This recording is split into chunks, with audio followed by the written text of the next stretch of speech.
Step 13, listen to popular music. Everything is awesome. Everything is cool when you're part of a team. Everything is awesome when you're living out a dream. Always use a turn signal. Park between the lines. Yes. Drop off dry cleaning before noon. Read the headlines. Don't forget to smile. Always root for the local sports team. Always return a compliment. Hey, you look nice, and so do you. Drink overpriced coffee. Here you go. That's $37. Wow, awesome. And that's it. If you want to live a good life full of grace, be like Emmett from the Lego movie. Learn the rules, follow the rules, and everything will be awesome. I must confess to being a bit like Emmett. For the most part, I'm upbeat and prone to declare that life is awesome. I also like rules. Sometimes I even find there are not enough rules, so I make up a few of my own. At the checkout stand, I always use the little dividers and make sure the bottles face the same direction. At Starbucks, I always make sure and line up the logos. And I'm completely confident that my quirky, odd ways are appreciated by my family and coworkers. At one point, Emmett asks, "Do you know what is awesome?" And without missing a beat, answers, "Everything." But that's not really true. Life is not always awesome. At times, it is a struggle. And one of those struggles can be how we relate to goodness, grace, and God. There's an interesting story found in the Bible book of Genesis. Jacob is preparing to meet his brother Esau. Frankly, he's quite afraid that things might turn violent. So he arranges for his wives and servants and 11 sons to cross the ford of the Jabbok, leaving him all alone. The account then goes on. A man wrestled with Jacob till daybreak. When the man saw that he could not overpower him, he touched the socket of Jacob's hip, so that his hip was wrenched as he wrestled with the man. Then the man said, "Let me go, for it is daybreak." But Jacob replied, "I will not let you go unless you bless me." The man asked him, "What is your name?" "Jacob," he answered. Then the man said, "Your name will no longer be Jacob, but Israel, because you have struggled with God and with humans and have overcome." Genesis chapter 32. Have you ever struggled in matters of faith? In this sermon, we'll seek to honor that struggle, that dogged determination to keep up the struggle, to seek out the blessing. Sometimes that struggle is so great, we might even sustain injury. While I'll highlight some personal struggles, I hope you will see reflected in this some of your own. Mostly, I hope to encourage you to keep up the struggle to the point that it can be said, you have struggled with God and with humans and have overcome. I am a Bible-reading, quoting, religious atheist. While that is true, I will not be preaching atheism. In fact, the word atheist doesn't really say much. It only tells you what I'm not. It would be a bit like telling you that I was not born and raised here. That communicates only a little bit of information. On the other hand, if I told you I was born and raised in Canada, then you would know much more. You would understand my accent, or why I might occasionally call a beanie a toque. My first major wrestling with God came in doubts about my former faith as one of Jehovah's Witnesses. For example, I wondered, how could it make sense for us to mock young earth creationists in one context, then quote them to support our claim that humans had only existed for a bit over 6,000 years. Although I knew our faith had critics, including Raymond Franz, who even served on the governing body, I was not inclined to read their material. Some of this was based on fear. We had been warned to stay clear of such apostate material. But I also felt it would be disloyal. So I decided to do something else. I would investigate Mormonism. In 1995, Jehovah's Witnesses published an Awake article entitled "The Mormon Church, a Restoration of All Things."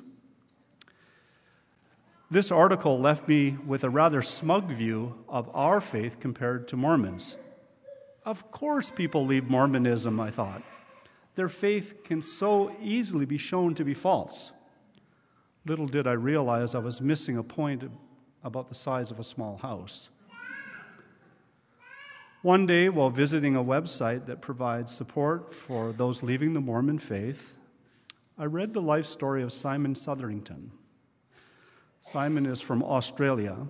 He is an expert in genetics and had been a lifelong Mormon. His doubts about Mormonism centered around claims the faith made about the origin of North American Indians. Interesting, but something else caught my eye. He said, even as he was leaving, "I was strangely protective of the church." Reflecting on this, I realized one Awake article and a few online discussions had not really taught me much about Mormonism.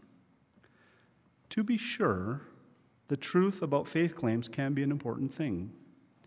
However, for many, faith is an entire way of life. Oh, how easy it was for me to sneer and mock a faith I had no investment in. Yet here I could see a sincere man wrestling with God in much the same way I was. If one cannot see the forest for the trees, it is also true one cannot get to know a forest by looking down on it from an airplane. There's good reason we should be humble about assessing the worth of beliefs we only see from a distance. It was this insight that helped me with a more recent wrestling with God. But before getting into that, let's talk about grace. The Christian definition of grace is the free and unmerited favor of God as manifested in salvation of sinners and the bestowal of blessings. Typical Bible verse on the subject will read, "For it is by grace you have been saved through faith, and this is not from yourselves, it is a gift of God." Ephesians chapter 2, verse 8. Incidentally, the New World Translation that's used by Jehovah's Witnesses doesn't use the word grace. It uses the phrase undeserved kindness. Thus, grace carries the thought of a gift, favor, or blessing one receives. Such a blessing is not earned and may be unexpected, even surprising. Grace is often connected to faith. Now, sometimes my fellow atheists will mock faith as a willingness to believe things without proof. Personally, I prefer the definition of faith found in Hebrews chapter 11, verse 1 in the Bible. There it says, "Now faith is confidence in what we hope for and the assurance about what we do not see." This is why, as an atheist, I am still moved by the words of the hymn, "Amazing Grace." Of course, I appreciate the author is talking about living a wretched life that was eventually transformed by belief in God. The subject of my current beliefs may not be God in the traditional sense, but for me it still applies. My wretched state was tied up in religious belief that was narrow, self-assured, and intolerant. Yet, I had faith in fundamental truths. I had hope. I had some assurance about things I could not quite see. So I kept up the wrestling with God, determined to get the blessing. My faith was eventually rewarded, but the grace was not something I earned. I cannot repay the debt to all the scientists, archaeologists, biblical scholars, philosophers for all their labor. When Simon Southerington went through the wretched experience of leaving his faith, I did not bear the cost. Even the objective truth of the cosmos itself just waited for me. It made no demands. It was just there, waiting to be discovered. Indeed, I can embrace the words of the hymn, "Amazing grace, how sweet the sound that saved a wretch like me. I once was lost, but now am found, was blind, but now I see." Moments of grace are transformative. Our outlook on life changes in profound ways. How we self-identify can change. In the case of Jacob, the angel of God gave him a new name, Israel, which literally means wrestling with God. Sometime after leaving my former faith and self-identifying as an atheist, I found myself in a new struggle, this time with atheism itself. Here's how it happened. Shortly after leaving my faith, I bought Richard Dawkins' book, The God Delusion. After hiding my doubts about the existence of God, it was a great feeling to read the unapologetic defense of atheism. I even met Professor Dawkins when he came to Phoenix. He even signed my copy of his book on the page where he discusses one of the anti-evolution books published by Jehovah's Witnesses. There was something deeply cathartic to read aloud Dawkins' description of Jehovah God and not get struck by a bolt of lightning. He says, "The God of the Old Testament is arguably one of the most unpleasant characters in all fiction. Jealous and proud of it, a petty, unjust, unforgiving control freak, a vindictive, bloodthirsty ethnic cleanser, misogynistic, homophobic, racist, infanticidal, genocidal, filicidal, pestilential, megalomaniacal, sadomasochistic, capricious, malevolent bully." I well knew that every descriptive tag that Dawkins used could be backed up by a Bible verse. But something didn't quite seem right with his approach. I would wrestle on and off for a few years to understand and unpack these new concerns. The first thing I noticed is all the items that Dawkins lists arise in the natural world. Authors of the Hebrew Bible would naturally conceive of God being involved in the entirety of the natural world. If a pestilence happened, either God was allowing it or the cause of it. The natural world itself is capricious. How often a freak accident will injure or kill? I also knew that no Hebrew author expresses such a descriptive list like that all in one place. Rather, these tags are pulled together by reference to a number of different Bible verses with a wide variety of contexts and even different authors. When such authors do describe God, they say things like this: "He is the rock. His works are perfect. All his ways are just. A faithful God who does no wrong, upright and just as he." Deuteronomy 32, verse 4.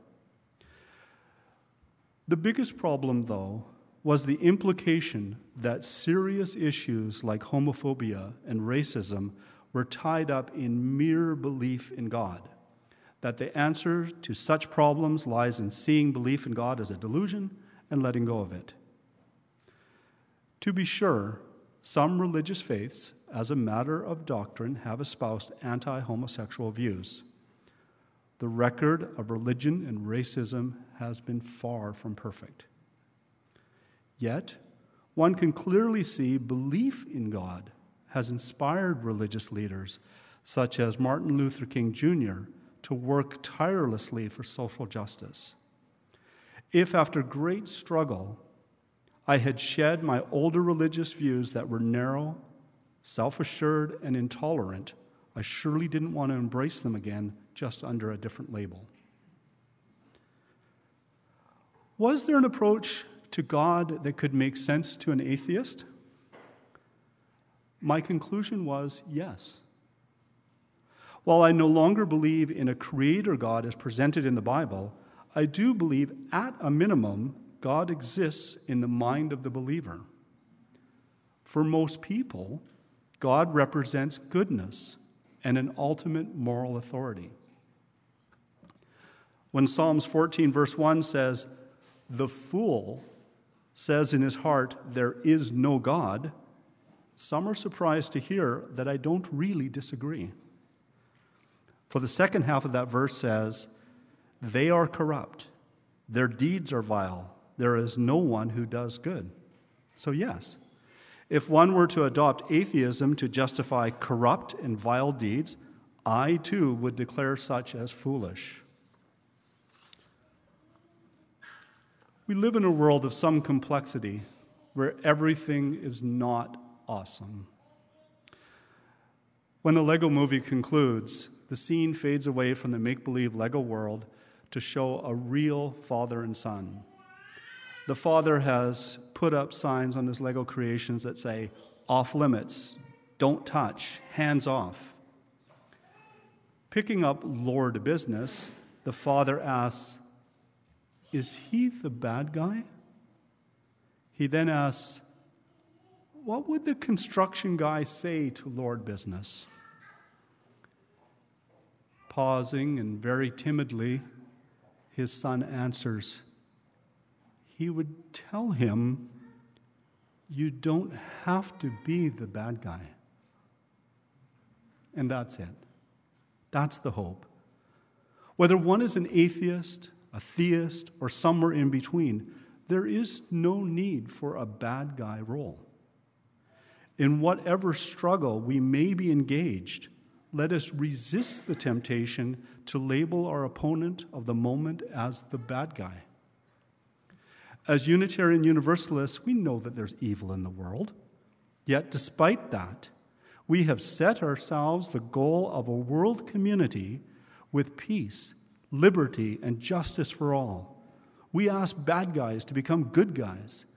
We ask believers and non-believers to join forces to accomplish this goal. Indeed, ours is an audacious faith.